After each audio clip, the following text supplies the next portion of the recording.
န်နာဟာတောင်ပေါ်ကိုဆေးမြစ်ရှာဖို့တက်သွားရင်းနဲ့မထင်မှတ်ပဲမိုးတက်မုန်တိုင်းမိသွားပါတယ်။သူမလဲကြောက်ကြောက်လန့်လန့်နဲ့ခုနားစရာတဲအိုလေးတစ်လုံးကိုအမြန်ရှာခဲ့ရတာပေါ့။မိုးဆိုနေတဲ့အဝတ်စားတွေကိုလဲပြီးတာရှိသည်။အမျိုးသားတစ်ယောက်ကနောက်ကနေရုတ်တရက်ဖက်လိုက်ပါတယ်။အဲ့ဒီအမျိုးသားဟာမကောင်းကြံတဲ့မိန်းမတစ်ယောက်ရဲ့ထောင်ချောက်ထဲမှာမိန်းမကြွဆေးတိုက်ခံထားရတာပါ။စိတ်ထားကောင်းတဲ့အန်နာကသူ့ကိုကူညီခဲ့ပါတယ်။အဲဒီနောက်မှာတော့ဘင်ဂျမင်ကအန်နာကိုသူ့မိသားစုအမွေနှစ်ဖြစ်တဲ့ကြောက်စိမ့်ဆွဲတီးလေးပေးခဲ့ပါတယ်။အန်နာကတော့ရှက်ရှက်နဲ့အမြန်ထွက်ပြေးသွားခဲ့တာပေါ့။ဘင်ဂျမင်ဟာအန်နာရဲ့မျက်နှာကိုတေချာမမြင်လိုက်ရပဲသူ့မရဲ့ပခုံးပေါ်ကအမာရွတ်လေးကိုပဲမှတ်မိနေခဲ့ပါတယ်။မကြခင်မှာပဲဘင်ဂျမင်ရဲ့လက်ထောက်ရောက်လာပြီးဘင်ဂျမင်ကအန်နာရဲ့ပုံစံကိုပြောပြကဘလို့ပဲဖြစ်ဖြစ်သူ့ကိုရှာပေးပါ။ငါသူ့ကိုလက်ထပ်ပြီးဥက္ကဋ္ဌကတော့အဖြစ်တင်မြှောက်မယ်လို့အမိန့်ပေးခဲ့ပါတယ်။အဲဒီနောက်မြို့ကိုပြန်ဖို့ပြင်နေတော့မှတောသူမလေးတစ်ယောက်ကကားရှိကိုပြေးထွက်ပြီးတားလိုက်ပါတယ်။ရွာသားတွေအမြင်မှာတော့ဒီလိုစိန်ခံကားကြီးတွေမြင်ရင်အလကားကြုံလို့လိုက်ရမယ်လို့ထင်နေကြတာလေ။အဲ့ဒီမိန်းကလေးကတော့အန်နာပါပဲ။သူမက Club Summit Hotel မှာတန်ရှင်းရေးအလုပ်သွားရှောက်မလို့ပါ။ဘင်ဂျမင်ဟာကားထဲကနေဒီတောသူမလေးကိုကြည့်ပြီ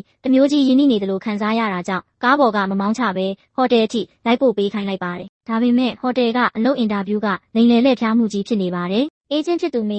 ေကအန်နာကိုဘိုက်ပူနံဘူးမန်နေဂျာဂျိုးကျုံနဲ့မိတ်ဆက်ပေးပါတယ်။မန်နေဂျာဂျိုးကအန်နာရဲ့လုပ်ငန်းကျွမ်းကျင်မှုကိုစိတ်မဝင်စားပဲသူမရဲ့အလှပကိုပဲမျက်စိကျနေတာပါ။အင်တာဗျူးနေတော့မှဂျိုးကလက်တရမ်းဖို့စ조사တော့အန်နာကရှောင်လိုက်ပါတယ်။ဒါကိုဂျိုးကအလုပ်မလို့ချင်းထွက်သွားလို့ချင်းချောက်တာပေါ့။အဲ့ဒီအချိန်မှာပဲဟိုတယ်ဧကန်ထဲမှာစူညံတန်တွေထွက်လာပါတယ်။ရိုးရိုးရှင်းရှင်းဝတ်ထားတဲ့အဖွားအိုတယောက်ချော်လဲသွားတာပါ။မန်နေဂျာဂျိုးကအဖွားအိုကိုလျှော်ကြေးလိုချင်လို့ဟန်ဆောင်နေတဲ့တောသားဆိုပြီးဆဲဆိုကအပြင်ကိုနှင်ထုတ်ခိုင်းပါတယ်။ဒါကိုအန်နာကမကြည့်ရလို့ဝင်ကူညီပြီးအဖွားအိုဘက်ကနေခုခံပြောပေးခဲ့ပါတယ်။ဒါတွေကိုဘင်ဂျမင်ကအဝေးကနေအကုန်မြင်နေရတာကိုသူမှမသိပါဘူး။ဘင်ဂျမင်ရှေ့ထွက်လာတော့မန်နေဂျာဂျိုးကချက်ချင်းပဲဖားတော့တာပေါ့။ဒါပေမဲ့ဘင်ဂျမင်ကဂျိုးကိုလူပုံအလဲမာတင်အဆက်ခွဲလိုက်ပါတယ်။တကယ်တော့ Club Summit Hotel ဟာဘင်ဂျမင်ရဲ့မိသားစုပိုင်ဖြစ်ပြီးသူဟာတကယ်အရှင်သခင်တထေးကြီးပါ။ဘင်ဂျမင်ကဧည့်သည်ဟာအဓိကပဲ။လူကိုအပြင်ပန်းနဲ့မဆုံးဖြတ်ရဘူးလို့ပြောပြီးအန်နာရဲ့စိတ်ထားကောင်းမှုကိုချီးကျူးကသူ့မကိုအလောက်ခံဖို့ကိုယ်တိုင်အမိန့်ပေးလိုက်ပါတယ်။အန်နာကတော့ကံကောင်းပြီလို့ထင်နေတာ။တကယ်တော့ဒါဟာနောက်ထပ်ဒုက္ခတစ်ခုရဲ့အစပဲရှိပါသေးတယ်။မန်နေဂျာဂျိုးနဲ့အေဂျင့်မေတို့က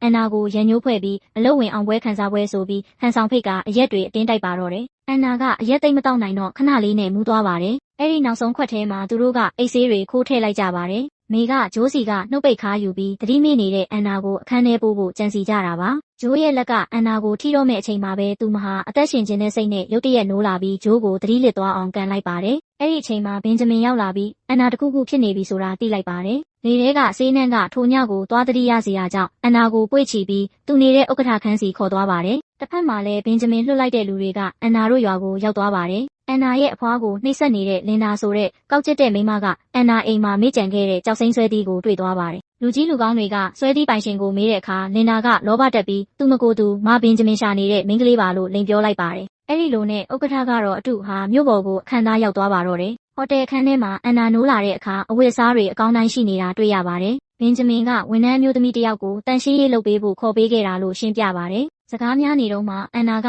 ဘင်ဂျမင်ရဲ့ကိုယ်ပေါ်ကမွေးရပါအမှတ်ကိုတွေ့သွားပြီးသူဟာထိုညကအမျိုးသားမှန်းသိသွားပါတယ်။အမှန်တရားကိုပြောပြခါနီးမှာပဲဘင်ဂျမင်ရဲ့ဖုန်းမြည်လာပါတယ်။ဥက္ကဋ္ဌကတော့ကိုတွေ့ပြီဖြစ်ကြောင်းနဲ့အောက်ထပ်ကိုရောက်နေပြီဖြစ်ကြောင်းသတင်းရလိုက်တာပါ။ဟိုတယ်ဝန်ထမ်းတွေအားလုံးကဥက္ကဋ္ဌကတော့ကိုကြိုဆိုဖို့တန်းစီဆောင်နေကြပါတယ်။အန်နာအောက်ထပ်ကိုပြေးဆင်းကြည့်တဲ့အခါအားလုံးကဝိုင်းအောင်ပြီးဥက္ကဋ္ဌကတော့လို့ခေါ်နေတဲ့သူဟာသူမရဲ့တငယ်ချင်းရင်းခောက်လင်နာဖြစ်နေတာကိုတွေ့ပြီးစွန့်သွားပါတယ်။အန်နာကဘင်ဂျမင်ကိုစစ်ဆက်ထားသူရှိပါလျက်နဲ့ငါ့ကိုလာပတ်သက်နေတဲ့လူယုံမာလို့ထင်သွားတာပေါ့။သူမကလင်နာကိုခြောင်ထဲဆွဲခေါ်ပြီးဘင်ဂျမင်ရဲ့လူကဲခန့်ညံ့ပုံကိုဖော်ထုတ်ဖို့ကြိုးစားပေမဲ့လင်နာရဲ့ကောက်ကျစ်မှုကိုရှော့တွက်မိသွားပါတယ်။လင်နာကငါကဘင်ဂျမင်ကိုချစ်တာမဟုတ်ဘူး။သူ့ရဲ့ပတ်စံနဲ့ယာရူးကိုပဲချစ်တာလို့အေးအေးဆေးဆေးပြောလိုက်ပါတယ်။ပြီးတော့အန်နာကိုယုံအောင်သူနဲ့ဘင်ဂျမင်ကဟိုက်ရှမ်းမှာတွေ့ပြီးချစ်ခဲ့ကြတာလို့ပုံမြင်တွေစင်ပါတော့တယ်။ဒါဟာအန်နာရဲ့နောက်ဆုံးခံစစ်ကိုရိုက်ချလိုက်တယ်လို့ပါပဲ။အန်နာကထိုညကိုပြန်တွေးပြီးသူ့မကိုသူမဘင်ဂျမင်ရဲ့ပျော်တော်ဆက်တစ်ယောက်လိုပဲထင်သွားပြီးလင်နာကသာသူတကယ်ချစ်တဲ့သူလို့ယုံသွားပါတယ်။တငယ်ချင်းရဲ့ပျော်ရွှင်မှုကိုမဖျက်ဆီးချင်တာကြောင့